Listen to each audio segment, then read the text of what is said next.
La nuit m'a toujours passionné. J'ai toujours vécu la nuit, rêvé la nuit, lu la nuit, étudié, etc. L'auteur, qui voulait depuis déjà des années qu'on travaille ensemble, m'a contacté et elle me parle de Pierre Richard. Elle me dit, voilà, je te propose de faire ce texte-là et que ce soit Pierre Richard qui l'interprète. J'ai dit à l'auteur, d'accord, mais dans ce cas-là, j'ai carte blanche pour l'adaptation et la mise en scène. Elle m'a dit, très bien. Donc j'ai pu, à partir de là, vraiment rêver et surtout chercher pendant près d'1 an et demi avec un voyage à travers des textes, à travers Milan Kundera, Desnos, Michaud, Poe, Baudelaire, Maupassant, Neruda et quelques autres. On a traversé des univers littéraires, poétiques, pour construire un voyage, un véritable voyage où on franchit les paliers dans la nuit.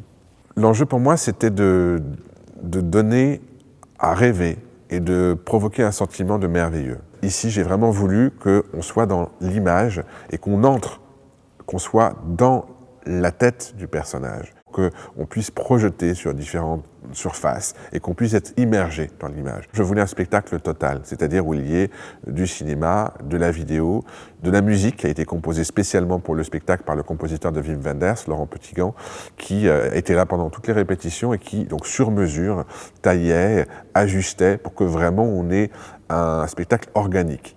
Des images un peu surréalistes, des images à la Méliès, des images à la Magritte, qui étaient pour moi des inspirations initiales. Et c'est pour ça aussi que, et c'est le dernier élément qui était fondamental, au-delà de la littérature, du cinéma et de la musique, je voulais qu'il y ait de la danse. Je voulais d'ailleurs une danseuse particulière, qui est Marie-Agnès Gillot, la danseuse étoile de l'Opéra de Paris, et qui ainsi surgit, apparaît et nous entraîne. Une allégorie de la nuit, de la beauté, peut-être de la mort, en tout cas, un voyage.